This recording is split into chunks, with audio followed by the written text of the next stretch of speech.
जय हिंद मित्रों, आज नवा विडियो में आपનું हार्दिक स्वागत है। तो આજના વિડીયોમાં આપણે વાત કરીશું કે એલઆરડી કોન્સ્ટેબલ અને પીએસઆઈની ભરતી બાબતે હસમુખ પટેલની જાહેરાત તો શું જાહેરાત થઈ છે તેના વિશે આજના વિડીયોમાં આપણે વાત કરીશું। તો હસમુખ પટેલ સરે આપણને ટ્વિસ્ટ કહીને એક જાણ કરી છે, તો તેના વિશે આજના વિડીયોમાં આપણે વાત કરીશું। તો વિડીયોમાં આગળ વધતા પહેલાં જો મિત્રો તો તમે હજુ સુધી ચેનલને સબસ્ક્રાઈબ ના કરી તો ચેનલને જલ્દી સબસ્ક્રાઈબ કરી દો, જેથી આવા જ પ્રકારની ભરતીને લગતી અપડેટ આપણી યુટ્યુબ ચેનલ પર આવતી રહેશે। તો આજે હવે આપણે વાત કરવાની છે કે એલઆરડી કોન્સ્ટેબલ અને પીએસઆઈ ભરતી બાબત, એટલે કે અત્યારે ફોર્મ ભરવાના શરૂ છે, હવે ખાલી 10 જ દિવસ બાકી રહ્યા છે। તો જેમ બને તેમ વહેલા ફોર્મ ભરી દેવું તેવું હસમુખ પટેલ સર ટ્વિસ્ટ વારંવાર કરતા રહે છે, અને આજે નવી કંઈક જાહેરાત છે, તો તેના વિશે આજના વિડીયોમાં આપણે વાત કરીએ। તો કે હસમુખ પટેલ સર અરજી કન્ફર્મ થયા બાદ માર્કશીટ જોઈ શકાશે નહીં, એટલે કે તમે જો અરજી કન્ફર્મ કરી નાખશો તો પછી તમારે માર્કશીટ જોઈ શકાશે નહીં। ડોક્યુમેન્ટ અપલોડ થયા વિના કન્ફર્મેશન નંબર નહીં આવે।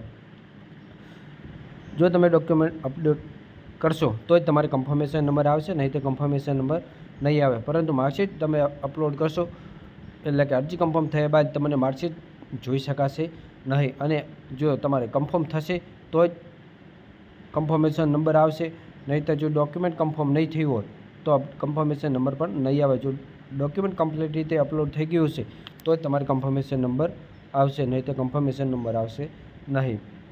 અને બીજી પણ આપણને એક અપડેટ જણાવી છે, તો કે ધોરણ 12 અથવા તેની સમક્ષ માર્કશીટ અપલોડ કરેલ હશે તો ડોક્યુમેન્ટ અપલોડ સક્સેસફુલનો મેસેજ સ્ક્રીન પર દેખાશે। એટલે કે જો તમે ધોરણ 12ની સમક્ષ માર્કશીટ અપલોડ કરેલ હશે તો ડોક્યુમેન્ટ અપલોડ સક્સેસફુલનો મેસેજ સ્ક્રીન ઉપર દેખાશે, પરંતુ ડોક્યુમેન્ટ અપલોડ સક્સેસફુલનો મેસેજ આવે તેની પહેલાં પ્રેવ્યૂના બટન ઉપર ક્લિક કરશે તો પોતે કરેલ અપલોડ માર્કશીટ પણ બતાવશે। એટલે કે તેની ઉપર તમે ક્લિક કરશો તો તમને પણ જે તમને અપલોડ માર્કશીટ કરી છે તે પણ તમને બતાવશે, એટલે કે તમે તે પણ જોઈ શકશો। તો તમારે જો તમે માર્કશીટ અપલોડ કરી અને જો તમારે જોવી હોય તો તે પ્રેવ્યૂ ઉપર બટન ઉપર ક્લિક કરશો એટલે તમને તે માર્કશીટ પણ જોઈ શકાશે, પરંતુ ડોક્યુમેન્ટ અપલોડ સક્સેસફુલનો મેસેજ આવે પછી જોઈ શકાશે। અને ધોરણ 12માંની માર્કશીટ અપલોડ થઈ છે તો આવો સ્ક્રીન ઉપર મેસેજ દેખાશે। જો તમે નહીં કરી હોય તો આવો મેસેજ તમને પણ દેખાશે નહીં, અને માર્કશીટ પણ બતાવશે નહીં। તો આ જો તમારે અંદર જો 12માંની માર્કશીટ અપલોડ તમારે કમ્પ્લીટ રીતે થઈ જાય તો આવો મેસેજ લખેલો આવશે, એટલે કે ડોક્યુમેન્ટ અપલોડ સક્સેસફુલ। અને સક્સેસફુલ થઈ ગયા પછી પરંતુ તમારે કંઈક મનમાં ડાઉટ હોય અને જો તે માર્કશીટ તમારી જ છે તે ચેક કરવી હોય તો પ્રિવ્યૂ ઉપર ક્લિક કરીને તમે તે માર્કશીટ જોઈ શકો છો। તો બીજી પણ આપણને માહિતી છે, આગળ જોઈશું। તો ધોરણ 12માંની માર્કશીટ અપલોડ થઈ કે કેમ તે અંગે ઉમેદવારોના અંગે માર્ગદર્શન, એટલે કે અપલોડ થઈ ગયું હોય તો સક્સેસફુલ લખેલ આવે, અને અપલોડ ના થઈ હોય તો કે જો ધોરણ 12માંની તેમની સમક્ષ માર્કશીટ અપલોડ નહીં કરી હોય તો પ્લીઝ અપલોડ વેલિડ ડોક્યુમેન્ટ ફાઇલનો મેસેજ સ્ક્રીન પર દેખાશે।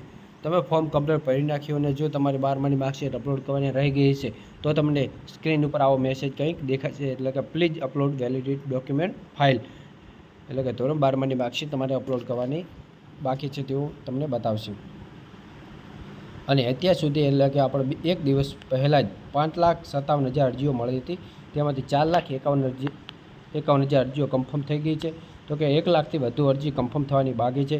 આ અરજી કન્ફર્મ થવામાં તથા નવી અરજી કરવામાં ભીડ ન લાગે તે સારું સમયસર કાર્યવાહી કરી લેવામાં તમામ ઉમેદવારોને સૂચના છે।